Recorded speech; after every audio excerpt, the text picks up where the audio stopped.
हालांकि इसमें जो संस्कृत है वो आसान है काफ़ी, और संस्कृत के शब्दों को पढ़ते हैं तो ज़्यादा समझ में आता है कायदे में। मैं बस एक बार पढ़ रहा हूँ संस्कृत में, बाकी फिर हिंदी में पढ़ूंगा। सर्व वेदांत सिद्धांत गोचरम तम गोचरम गोविंदम परमानंदम सद्गुरुम प्रणतोष्म्यहम। इसका अर्थ है कि जो मन बुद्धि के अतीत होकर भी वेदांत के समस्त सिद्धांतों के विषय हैं, उन परम आनंद में ब्रह्म स्वरूप सद्गुरु श्री गोविंद को मैं प्रणाम करता हूँ। तो इसमें डायरेक्टली इस तरीके से लिख दिया गया है कि ये अपने गुरु जी को पूज रहे हैं, जो कि एक गुरु और शिष्य परंपरा है, उसमें गुरु के प्रति ये अभिवादन कर रहे हैं, और मतलब ताकि आगे बढ़ सकें, इसको ठीक से समझा सकें, जो वो समझाने जा रहे हैं जिसको, या जिसको पढ़ाने जा रहे हैं, जो बताने जा रहे हैं, उसको वो पूरी तरीके से बता पाएँ डायरेक्टली। मतलब ये अपने गुरु को इतना बड़ा बता रहे हैं कि मेरे गुरु वो हैं जो जिनको सिर्फ वेद के द्वारा पढ़कर जाना जा सकता है। एक मतलब ऐसा सिंपल भाषा में बता रहा हूँ, मतलब ठेठ भाषा में, क्योंकि मेरे गुरु हैं अगोचर। अगोचर का मतलब जिसको जाना नहीं जा सकता। यहाँ पर ज़्यादातर लोग ऐसा बोल देते हैं कि गोविंद उनके गुरु का जैसे नाम था, तो उनको बोल रहे हैं, लेकिन इनडायरेक्टली जो यहाँ पर माना गया है वो ये है कि वो किसी शारीरिक गुरु की बात नहीं कर रहे हैं। यहाँ पर ये अल्टीमेट गुरु की बात कर रहे हैं, जो कि एक ही है। उसके बारे में ये बोला जाता है, कान उसको सुन नहीं सकते, आँख उसको देख नहीं सकती, उसको आत्मा भी बोल सकते हैं हम, उसको ब्रह्म भी बोल सकते हैं, उसको परमानंद भी बोल सकते हैं, परमात्मा भी बोल सकते हैं। अलग अलग नाम दिए गए हैं, लेकिन ये सारे एक ही चीज़ हैं। उसको हम, जैसे रमण महर्षि बोलते थे, उसको हम अपना शुद्ध रूप भी बोल सकते हैं, मैं, मन का शुद्ध रूप।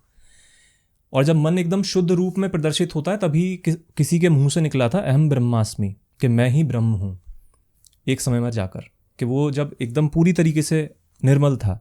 तो यहाँ पर उन्होंने सीधे सीधे बोला है, जिसको कोई नहीं जान सकता, बुद्धि नहीं जान सकती जिसको, वो वेदांत के जो सिद्धांत हैं उसके द्वारा जाना जाता है।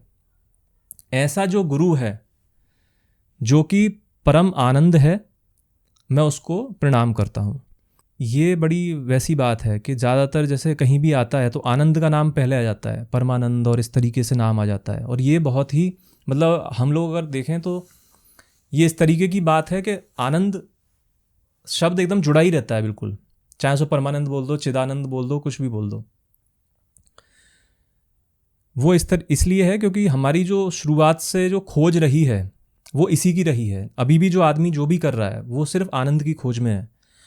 भले ही से हमारा जो एक शुरुआत से मनुष्यों की जो एवोल्यूशन रहा है वो भी इसी के उसमें रहा है कि उनका जो चित्त है, जो मन है, वो एकदम परमानंद, परम आनंद का मतलब है जो कि एक इस तरीके का आनंद जो कभी डिसकंटिन्यू नहीं होता। हमारे जितने भी आनंद देख लो या मजे मस्ती देख लो, कुछ भी देख लो, वो बहुत ही क्षणिक हैं, बहुत ज़्यादा क्षणिक हैं, वो कभी ना कभी ख़त्म हो जाते हैं, एक समय है उनका।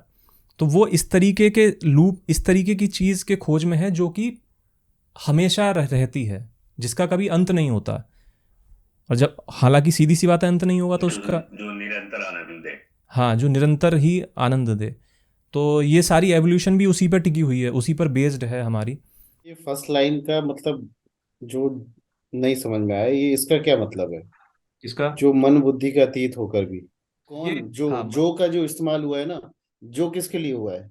ये अच्छा क्वेश्चन है। जो का जो इस्तेमाल हुआ है, जो अगोचर है, जो बोला, अब यही मेन बात, यही मैं बोल रहा था कि अगोचर का मतलब होता है जिसको आप जान नहीं सकते। अब तुम ये सोचो कि जिसको तुम आंखों से देख नहीं सकते, जिसको कानों से सुन नहीं सकते, या जिस चीज़ का तुम, जिसको तुम बोलते हो अपने इंद्रियों से अनुभव नहीं कर सकते,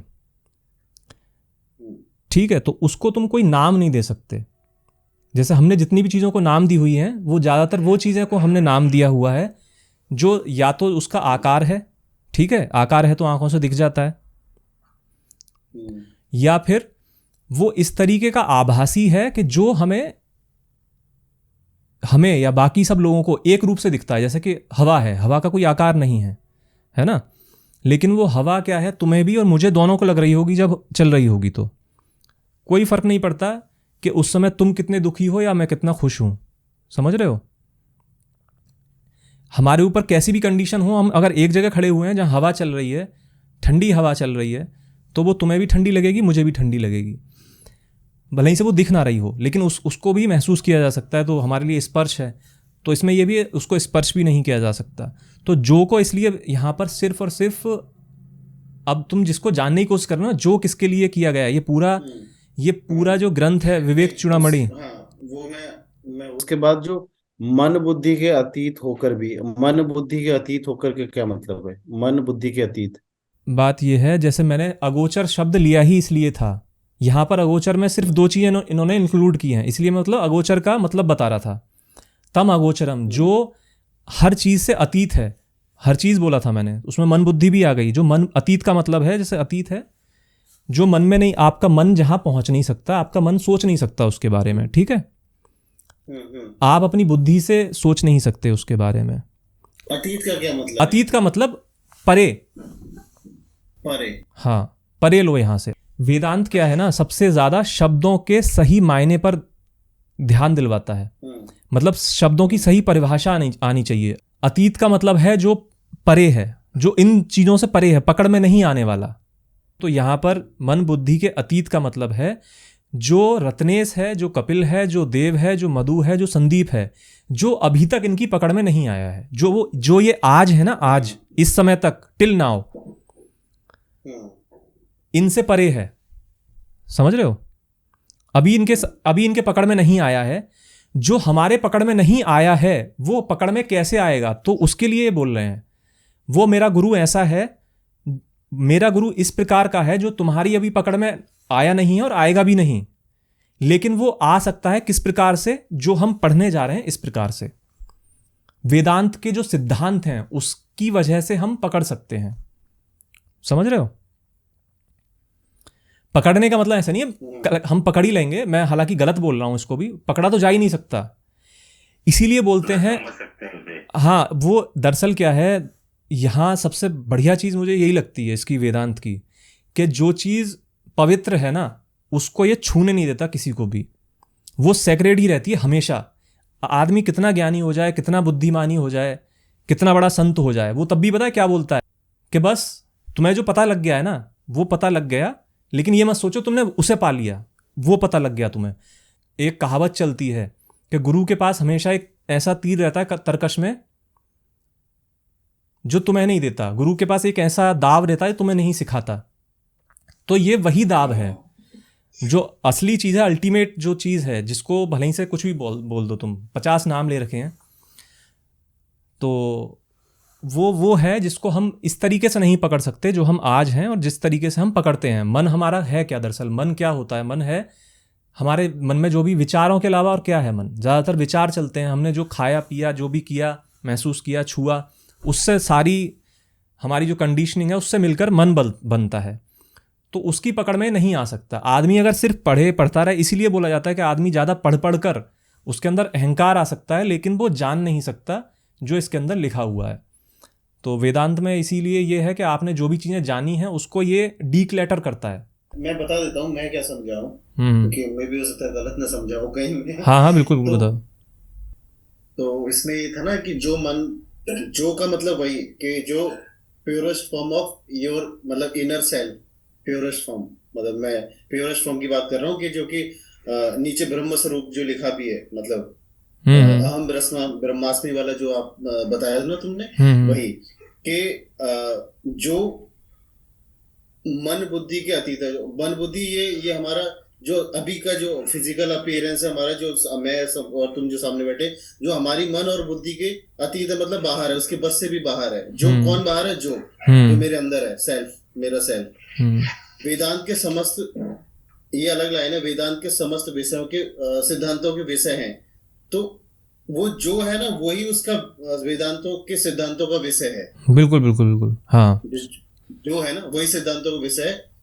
उन जो की मतलब परमानंद, उन्हीं को परम आनंद बोला गया, उन जो को ही, उसमें ब्रैकेट में ब्रह्म स्वरूप दिया है, उनको ही गुरु मान के मतलब उनको प्रणाम कर रहे हैं। बिल्कुल बिल्कुल यही है। तो यही है कि हम लोग अभी नहीं जानते हैं। तो दरअसल देखा जाए भले ही से वो है, हम एक संभावना को प्रणाम कर रहे हैं यहाँ पर। हम जो को प्रणाम कर रहे हैं, या ऐसा भी कह सकते हैं, अच्छा तुमने एक बात देखी है, एक चीज़ है जो सबको कनेक्ट कर जाती है, रिक्शा वाला हो, कार वाला हो, पैदल चलने वाला हो, मैं हूँ तुम हो, देखा है कभी कभी? उसकी लीला अपरंपार है भाई। अरे वो तो भाई, वो तो वही है, वो ही जानता है सब। वो में पता है, तुम्हें भी पता लग गया, मुझे भी पता लग गया, चार लोगों को और पता लग गया कि किसकी बात चल रही है, और जानते चारों नहीं है उसको। समझ रहे हो कि किसकी बात चल रही है? हम चारों ही बोलते ना कई बार, वो तो यार उसकी तो लीला, अब उसकी, अब यहाँ कोई भी वो नहीं बोलता कि शिव की लीला अपरंपार है, लेकिन जो एक भले ही से हम ऐसी बातचीत में वैसी मार देते हैं, लेकिन जब निकलता भी दिल से है कई बार, भाई उसकी मौज तो उसकी है, वो तो वही है। संतों की तरह, फकीरों की तरह बोल देता ना आदमी, तो सामने वाला चाहे किसी को भी मानता हो, मुसलमान हो, हिंदू हो, कोई भी हो, वो बोल देता है आकर कि हाँ बात तो सही है यार, वो तो वही है। वो जानता नहीं है, लेकिन उसके अंदर एक भावना ऐसी आती है जैसे कि सब चारों लोग एक साथ कनेक्ट हो गए हों। समझ रहे हो बात को? चारों लोग एक ही चीज़ के बारे में बात कर रहे हैं।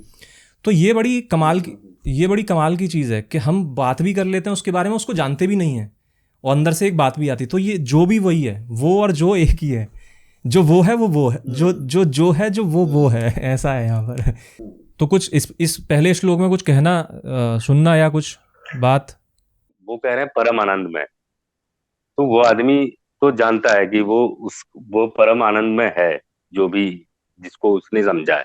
बहुत बढ़िया। उसको जानना गोविंद, क्योंकि मुझे नहीं पता कि कौन है वो जो जिसको मिलने के बाद परम आनंद मिलता हो। नहीं है, हम नहीं कह सकते ना हाँ, कि वो परमानंद है हम कि नहीं नहीं, कह क्योंकि सकते हमने तो क्योंकि डिस्कवर किया ही नहीं है हमने। हाँ हमने तो डिस्कवर किया नहीं कभी, इतना सोचा नहीं। बिल्कुल, तो इसमें पूरा ये जो दिया गया है, ये मंगलाचरण ही इसलिए है कि जब ये लिखी गई है, तो पहले तो लिखने में ही बहुत समय लगता था, क्योंकि पत्र के ऊपर लिखते थे, है ना, ताम्रपत्र, और अलग अलग पत्तों पर बड़े बड़े उस पर लिखा जाता था। और लिखकर जब कोई उस एक ही चीज़ ट्रैवल करती थी, किसी ने कोई ग्रंथ लिखा, फिर वो उसे सिद्ध करने के लिए खूब बहस होती थी एक दूसरे में, मतलब वहाँ चलते थे, तब पता लगता था नहीं इसकी एकदम सही है सिद्धांत। और फिर उसको क्या है, किसी को पढ़ना है तो ऐसे दे नहीं सकते थे, तो लोग लिखते थे, बैठकर उसे कॉपी करते थे, बोलते थे कि इसको मैं पढ़ूंगा बाद में, किसी गुरु के उसमें पढ़ूंगा, लेकिन मैं लिख लेता हूँ। तो कई कई महीनों में जाकर लिखा जाता था वो। तो शुरुआत से एक रूल बनाया हुआ था इन ग्रंथों का कि इसमें 4 चीज़ें, उसको अनुबंध चतुष्टय बोलते हैं, मतलब शब्दों पर इतना नहीं है लेकिन फिर भी मैं बोल देता हूँ। अनुबंध चतुष्टय से क्या होता है, उसमें 4 चीज़ें आती हैं। पहली विषय, सबसे पहली कि भाई इस चीज़ का विषय क्या है। दूसरी गोल, गोल का मतलब ये कहाँ ले जाता है, लक्ष्य। प्रयोजन, इसका प्रयोजन क्या है, इस ग्रंथ का क्या प्रयोजन है। तीसरा संबंध, रिलेशन, इसका रिलेशन किस चीज़ से है। और चौथा अधिकारी, अधिकारी का मतलब कौन इसे पढ़ सकता है, किसके लिए है ये वाकई में। ये 4 चीज़ें बहुत ही सोच समझ के बनाई गई थी, ताकि जो भी पढ़े, अब मान लो हम चारों लोग यहाँ बैठकर इसके बारे में बात कर रहे हैं, संदीप है वो इंटरेस्टेड नहीं है इन सब बातों में, उसे इस समय अर्थव्यवस्था या अर्थ ज्ञान की ज़रूरत है। कई ग्रंथ क्या होते थे, बहुत बाद में किसी चीज़ को खोलते थे, पहले भूमिका बांधते रहते थे, तो पता लगता था यार टाइम वेस्ट हो गया, तो ज़िंदगी में छोटा सा समय है। तो ये बनाया गया था रूल के शुरुआत में ही आप बता दो आपका ग्रंथ किस बारे में है। समझ रहे हो बात को, विषय क्या है, आपके ग्रंथ का विषय क्या है।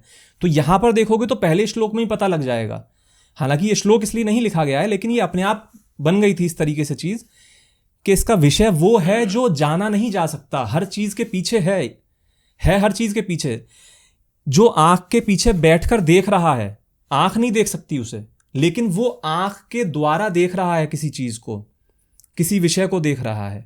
तुम्हें लगेगा मैं देख रहा हूं, नहीं नहीं नहीं, तुम्हें अगर तुम गौर से देखो तुम्हें ऐसा लगता है कि तुम्हें भी कोई देख रहा है, तुम्हारी चीजों को कोई नोटिस कर रहा है। तुम जब बचपन से 5वीं क्लास से लेकर आज तक जितने बड़े हुए हो, तमाम बदलाव हुए हैं तुम्हारे अंदर, लेकिन कोई एक ऐसा है जो सबका साक्षी रहा है हर चीज का। 5वीं क्लास को भी जानता है वो कि ये इस तरीके का आदमी था, जो 10वीं क्लास वाले को भी जानता है, जो तुम आज हो उसे भी जानता है, उसके पीछे बैठकर उसने सारी चीजें देखी हैं। पूछना ये चाह रहा था मैं, जैसे कि हम प्रणाम करते हैं, जो कि बाद में जो हमारा पूजने का भी सिस्टम चालू हुआ है कि बहुत पूजनीय आदमी है वो, किसी का सम्मान करते हैं किस तरीके से है। तो जो पहला है, तो आदमी को प्रणाम करना या पूजना क्यों चाहिए, क्यों प्रणाम कर रहे हैं हम उनको? जहाँ तक मुझे पता है प्रणाम यानी कि नमन जो हम करते हैं, ठीक है, जब हम प्रणाम का मतलब सर झुकाते हैं, नमन करते हैं, हम झुक जाते हैं एक तरीके से, ठीक है। तो इसका जो मायने होते हैं कायदे में वो ये है कि मैं कुछ नहीं हूँ, मेरा कोई अस्तित्व नहीं रहा, मैं आपके नतमस्तक हो गया। नतमस्तक, आपका मस्तक जो है यानी कि आपकी जो बुद्धि है वो सामने वाले के, ये नहीं है पूजनीय आदमी बाद में बन गया कि हम सभी को प्रणाम करने लगे हैं, लेकिन यहीं पर एक जगह बोलते हैं भाई इसी के अंदर बाद में, वो बाद में करेंगे उसकी बात, कि अगर आप गलत आदमी को आप नमन करते हो तो आपकी बुद्धि भ्रष्ट हो जाती है आने वाले समय में। आपको पता होना चाहिए, आपको ऐसे आदमी प्रणाम का मतलब ऐसा नहीं है कि आपने गलत को ऐसे कर दिया भाई साहब तो एकदम से बुद्धि भ्रष्ट हो गई यहाँ बढ़ाम से। वो ये बोल रहे हैं कि भाई तुम जिंदगी भर गलत गलत लोगों के सामने झुकते रहे जहाँ नहीं झुकना था तुम्हें, जहाँ पर क्योंकि तुम्हारे क्यों झुकते रहे, क्योंकि तुम्हें नहीं पता था, तुम्हारे अंदर विवेक नहीं था कि कौन क्या है, तुम झुक रहे हो, तुम्हें यानी कि पता नहीं है, यानी कि तुम खुद भी गलत जगह हो, गलत संगति से घिरे हुए हो, तो बुद्धि अपने आप भ्रष्ट हो ही जानी है। तो वो उनका तात्पर्य अलग तरीके से, लेकिन नमन का मतलब सीधे सीधे सिंपल शब्दों में जो लिया जाता है, बाकी आप लोग बता सकते हैं जो भी है, मुझे जहाँ तक पता है वो इतना ही है कि आपका खुद का अस्तित्व खत्म हो जाता है सामने वाले में, सामने वाला ही रहता है, आप नहीं रहते फिर वहाँ। मतलब जो नमन जिसको किया जाता है कि मैं उनको नमन करता हूँ, मतलब वही है कि उसके सामने फिर आप कुछ नहीं हो, वो इतना ज्ञानी समझ लो। या हम नमन भी इसीलिए उन्हीं को करते थे हमेशा, गुरुओं को, या जो हमें पथ दिखाते थे, जो कि सच की राह की तरफ ले जाते थे। तो हम अपना पूरा जो हमारा एक आइडेंटिटी है, अहंकार का मतलब वैसा नहीं ले रहा हूं मैं कि अहंकार का मतलब आइडेंटिटी, हमारी जो पूरी आइडेंटिटी है हम उसको नतमस्तक करने के लिए तैयार रहते थे कि मेरी आइडेंटिटी खत्म हो, आप बताइए, मुझे इतना ज्ञान नहीं है कि अब क्या करना चाहिए। ऐसा भी ले सकते हैं, या फिर ऐसा ले सकते हैं कि वो ख़त्म ही हो जाते थे कि आप ही हो जो भी हो, इसको आगे बढ़ाओ। तो यही है इसका कायदे में। तो नमन इसीलिए है कि मैं उनको नमन करता हूँ, मैं उनमें विलीन हो जाता हूँ। अब तुम ऐसे ही देखोगे कि हम जो हैं, अब ऐसे देखो, जिसको जाना नहीं जा सकता, जो हमारा सबसे शुद्धतम रूप है, उसमें हमें कायदे में विलीन हो ही जाना है। जो हम आज हैं हम उसको ख़त्म हो जाना है। इसीलिए हमेशा बोला जाता है कि उस चीज़ का पता लगाओ, विवेक, इसीलिए ये विवेक है, विवेक का असली अर्थ भी यही है, उस चीज़ का पता लगाना दो चीज़ों को छांटकर। एक है जो ख़त्म हो जाएगी, ऐसा समझो, एक चीज़ है जो हमेशा रहेगी, एक चीज़ है जो ख़त्म हो जाएगी, ये दोनों आपस में ऐसे मिले हुए हैं और एक चीज़ बना देते हैं। उस चीज़ का पता लगाना जो कि हमेशा रहेगी, विवेक का मतलब यही है। सत असत में से सच्चाई निकालनी है, झूठ के अंदर से। सच्चाई कहीं और नहीं है और झूठ कहीं और नहीं है, झूठ के अंदर ही सच्चाई घुली मिली है, तो उसको अलग अलग करना है। तो ये जिनको प्रणाम कर रहे हैं वो वही है जिसमें विलीन हो जाना है, ये है बात, समझ रहे? नमन का मतलब कि मैं कुछ नहीं हूं, अब मैं आपके अंदर विलीन होता हूं। तो यहाँ जिसका भी अर्थ लिया जाएगा वो एकदम परिभाषा एकदम शुरुआत से ली जाएगी कि ये जब निकला था तो इस चीज़ के लिए निकला था वो अर्थ, इसलिए उसकी परिभाषा एकदम सही सही पता होना ज़रूरी है, कहाँ से निकले, क्या हुआ, कहाँ कहाँ इस्तेमाल हुआ उनका, और ये किस कॉन्टेक्स्ट में बोले गए हैं, ये इनका उत्पत्ति किस कॉन्टेक्स्ट में हुई थी, क्योंकि तभी पता लगती है।